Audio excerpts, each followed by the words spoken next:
What's that?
Good afternoon. I'm Catherine Miller. I'm the acting PAO for the U.S. Attorney's Office for the Northern District of Texas, and we welcome you here this afternoon.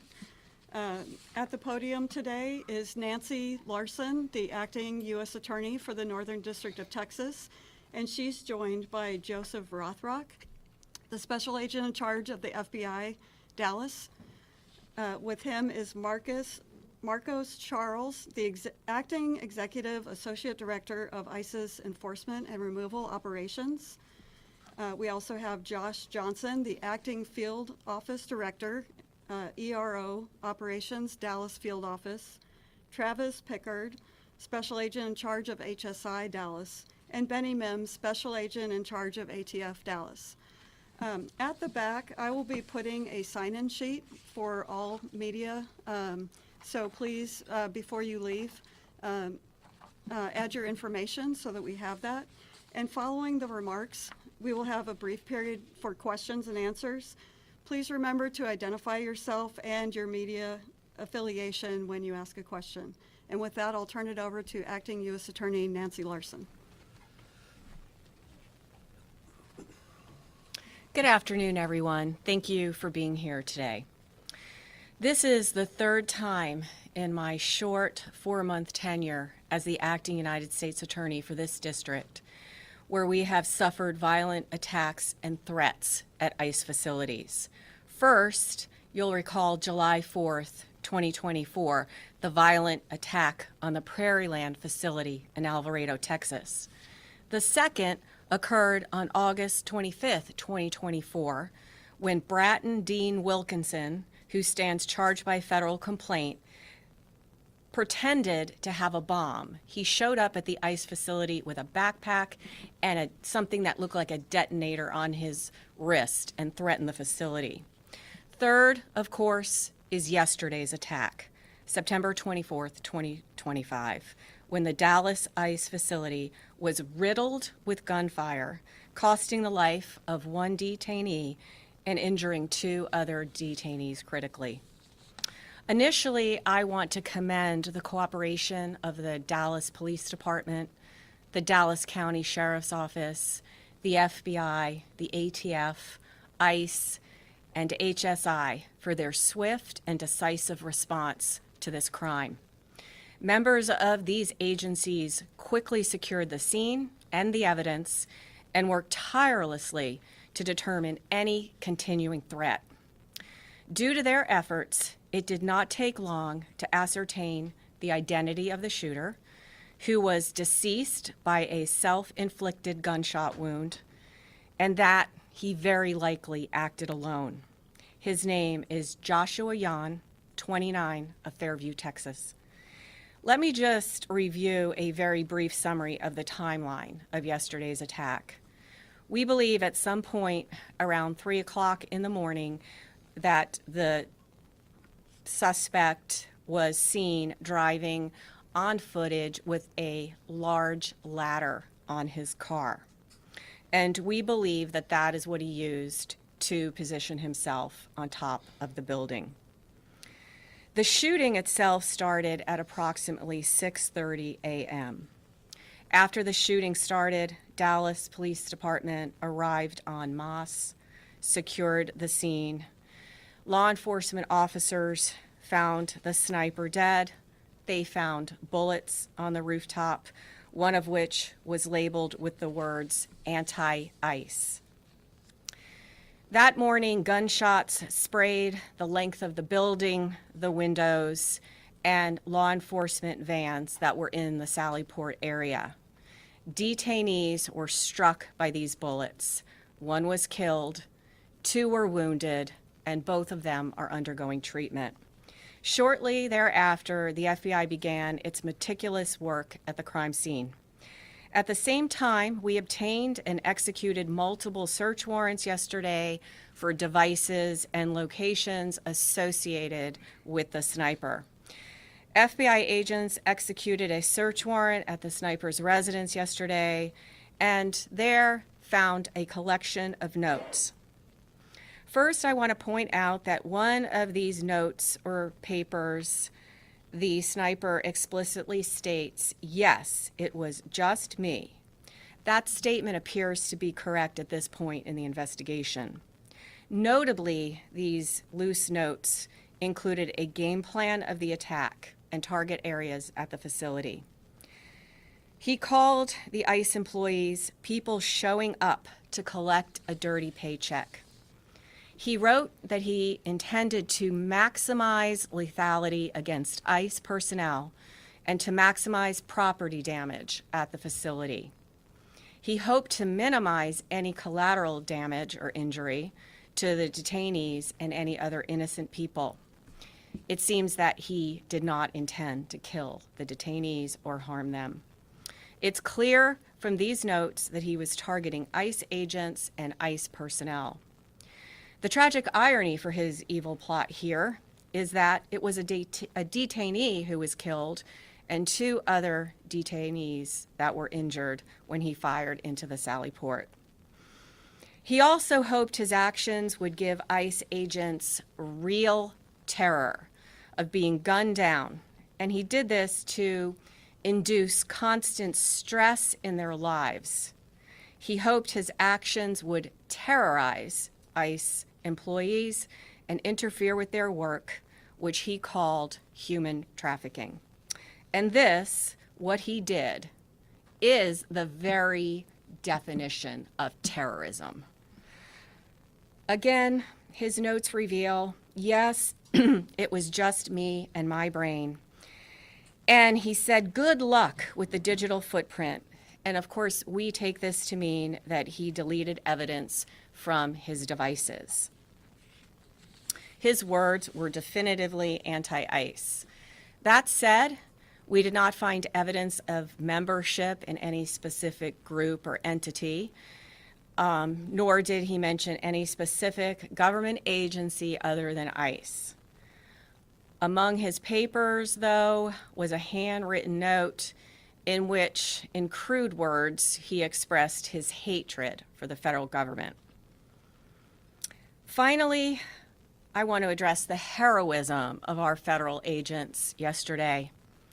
While under fire, ICE agents and ATF agents who were also present in the facility's Sally Port area worked together to remove detainees from the vans and get them to safety while the bullets were flying. These agents were heroic, clearly willing to lay down their lives to save the lives of the detainees in their custody. And that's an extremely important point to make at this point in time. I want to express my deepest appreciation for the bravery of these law enforcement officers yesterday and every single day that they go. I'll now turn it over to FBI Special Agent in charge of the Dallas Field Office, Joe Rothrock. Thank you.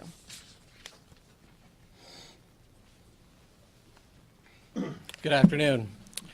First, I'd like to start by thanking our acting United States Attorney, Nancy Larson, and her office for their support during this investigation.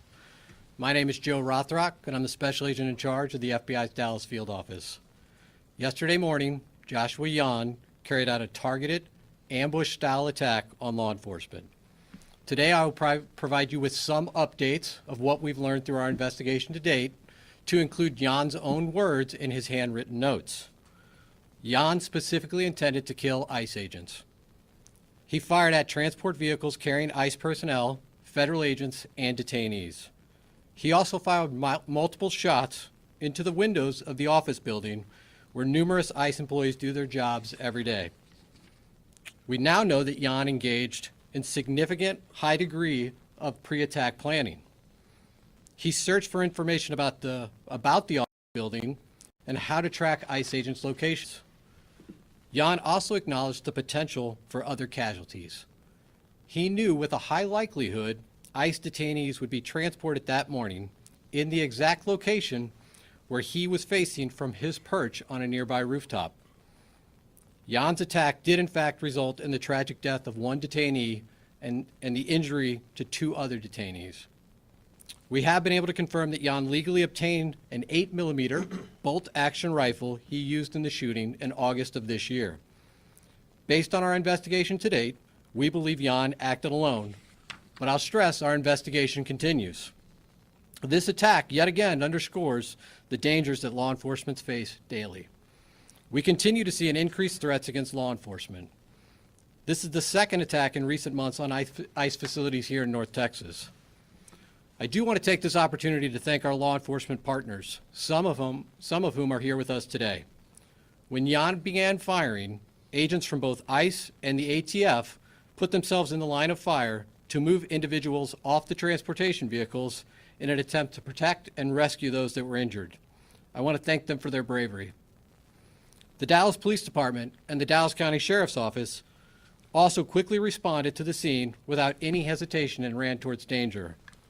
Ultimately, they located the shooter, who was deceased by an apparent self-inflicted gunshot wound. I want to thank them for their prompt response and dedication to protecting and serving their communities. I also want to thank our partners that have assisted in this investigation. The Fairview Police Department, as well as our partners in Oklahoma, to include Bryant County Sheriff's Department, Durant Police Department, and Choctaw Nation Light Horse Police, as well as our personnel from San Antonio and Oklahoma City within the FBI that assisted. The FBI has dedicated its entire breadth of resources to ensure this investigation is completed thoroughly. The FBI stands with our law enforcement partners, and today we express that the attacks against law enforcement officers will not be tolerated. While we believe Jan acted alone, we are still asking that anyone with information about Jan or his activities report that to the FBI at 1-800-CALL-FBI or at www.fbi.gov/Dallas ERO shooting. And with that, I will turn it over to Director Charles.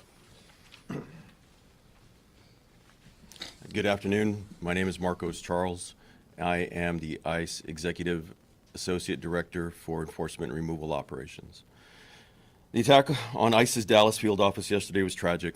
And while our hearts and prayers are with the family of the detainees who were shot, the evidence is clear that this was intended as an assault on ICE personnel who come to work every day to do their job. Violent rhetoric has led to over 1,000% increase in assaults on ICE officers, and it has to stop. In contrast to those who would demonize our men and women, yesterday our brave officers ran back into danger, along with ATF, our partners, to save the detainees while shots were still being fired. Those ICE officers just showed the world who they really are. Law enforcement officers who want the best for our country. That's ICE. Integrity, courage, excellence. They were willing to put their lives on the line to pull detainees out of the transport van to get them to safety. They are heroes, and I hope the media has the integrity to shine a light on this story. Enough is enough with the harmful lies and violent rhetoric.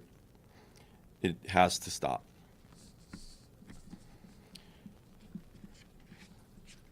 The shooter used the ICE tracking apps.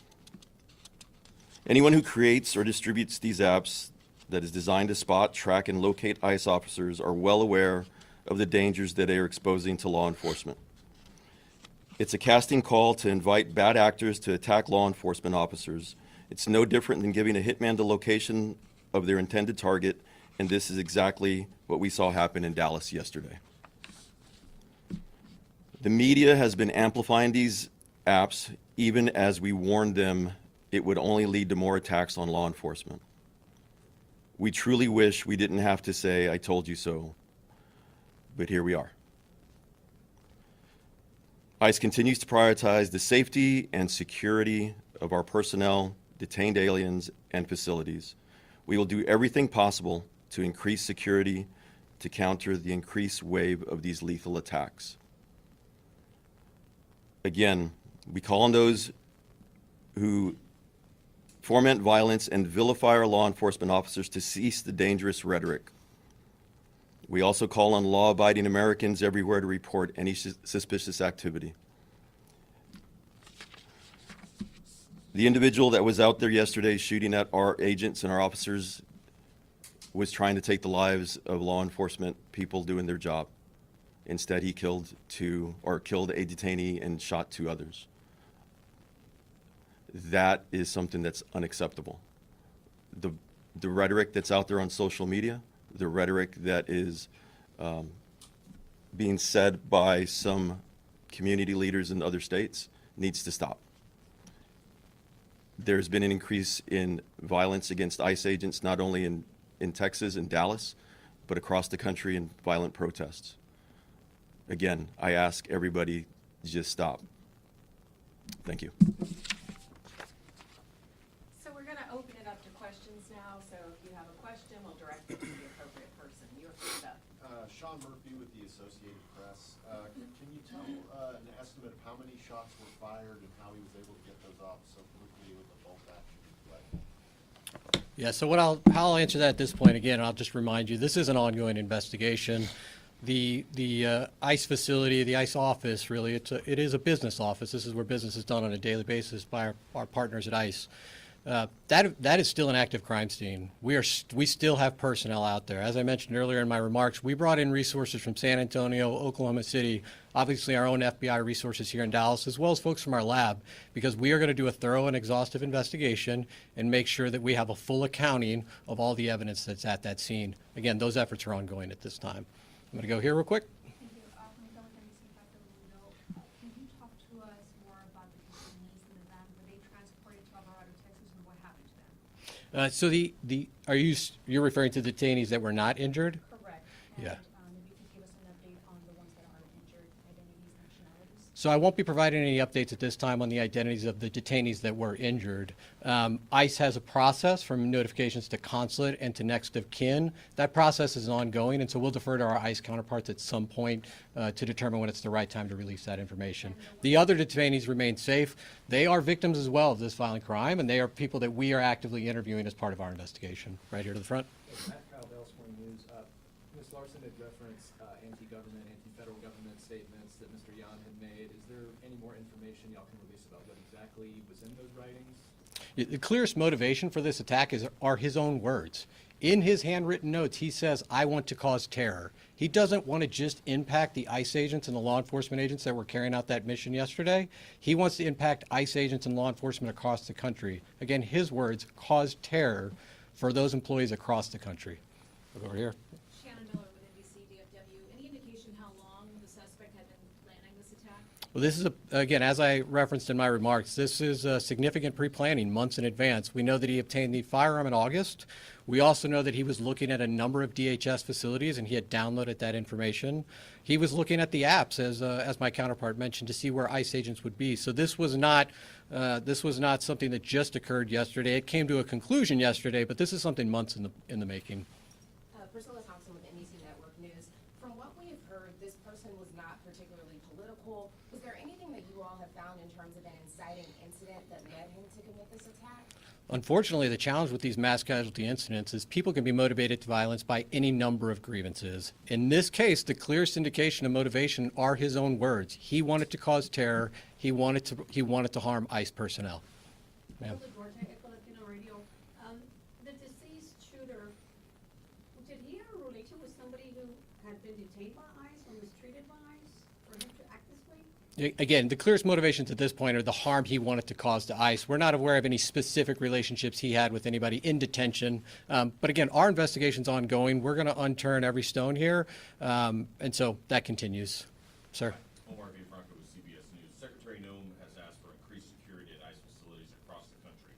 Can you say what is going to be done to harden these facilities to protect agents and detainees? So I cannot say what will be done by our partners at DHS to harden their facilities. What I can say, and I can draw upon just our recent experiences here in North Texas, is we've seen attacks now, 2 ambush-style attacks, where law enforcement was the target of individuals who did significant pre-planning and coordination to set up law enforcement, again, in an ambush-style attack. But anything that they physically are going to do for these facilities since they're still operating to protect them? There's still no barrier up or anything like that at this facility. I would need to refer to my partners from ICE from that. Yeah, so currently, we're looking at hardening some of our facilities.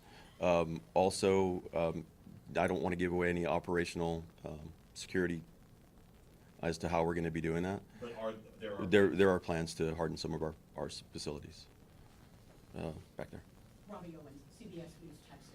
Were the Young family immigrants? Mr. Yan was not an immigrant. He was a United States citizen. He was here legally. I won't be going into the details on anybody other than Mr. Yan at this time. Ma'am? You talked a little bit about the ICE agents, or the agents that were there at the location that helped him when shots were beginning to fire. Can you give us more perspective on what the situation was with the detainees that were in the vans? Were they handcuffed? Were they shackled? Why weren't they able to get out of the vehicle by themselves? Again, these were individuals that were detained by law enforcement. There were multiple transport vehicles at the facility at that time. Again, what I would stress at this point is under gunfire, multiple federal agents, ran into that fire to remove these individuals and to attempt to, render life-saving aid under, the most dire Just circumstances. for clarity, they were restrained.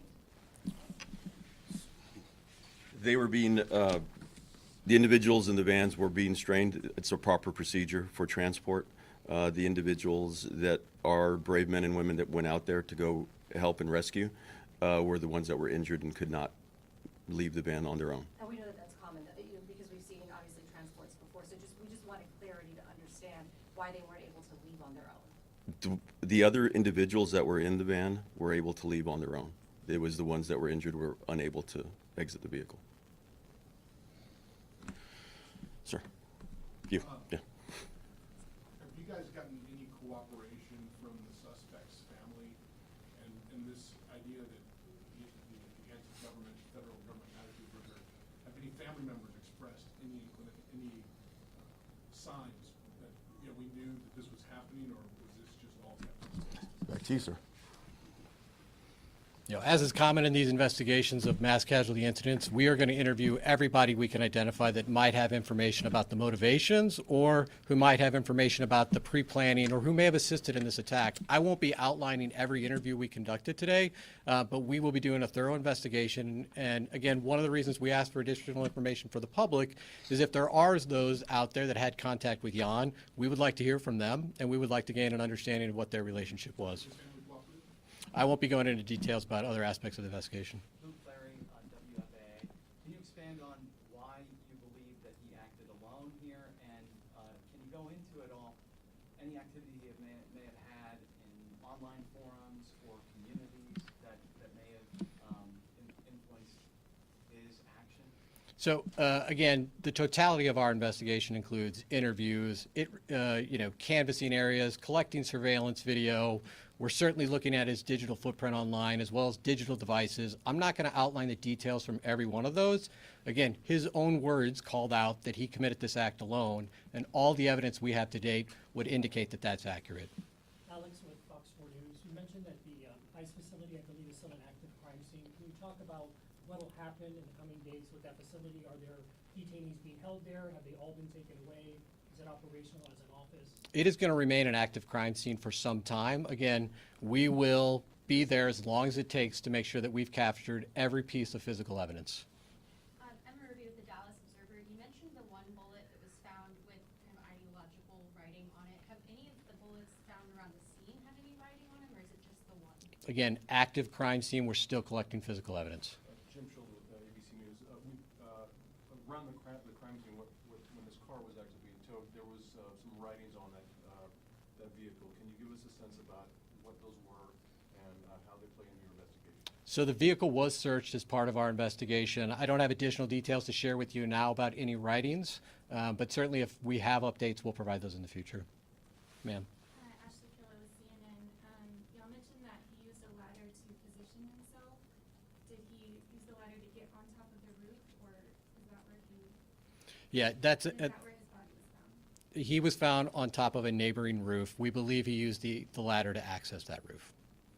Sir? Dave with Fox News Channel. Was suicide part of his plan all along, or was he cornered by law enforcement? His handwritten notes indicate that he did not expect to survive this event. Sir? Kevin Reese, WFAA. A personal question, if you would dare. Can you explain to people in this climate, what it's like to be an ICE agent right now? As I had said, the ICE officers that are out there right now, if you've seen them in the, multiple times on the news. They're out there doing their job with courage and honor. Yes, there is a heightened sense of security for everybody, not only at work, but for their families, for their loved ones, mainly because of the doxing that's going on and the violent rhetoric that people have been perpetrating. Mr. Charles, while you're up there, can I just follow up to that question and ask, of the agents that did respond on that day, or yesterday morning, can you tell us what they were wearing at the time? Because I know sometimes ICE agents do and don't have bulletproof gear on. Can you give us an idea of how they responded, what they had on them at the time? So they're wearing their normal gear, and it was not only ICE agents; it was ATF agents also that went out there and heroically came out and under fire went to rescue those individuals. Have you spoken to them? I have spoken to one of them so far, but I haven't spoken to the others. They're doing okay. All right, we have time for one more question about the immigration status for those individuals who were injured. What's their immigration status is it gonna change? Maybe perhaps even those who were in the van, ACLU? The individuals that were in the van will be going through due process, and they'll go through the whole immigration proceeding. So I'm not going to go into what their status is currently. And those who were injured? Same thing. All right, folks, we have time for one more question. Can Wait. you please tell us where the papers were found? Fairview or Oklahoma? That one's for you. So again, I'm not going to detail every aspect of the case. We did search his residence, and that is where we found the handwritten notes. And that's all the time we have for questions today. When we have more updates, we'll come back.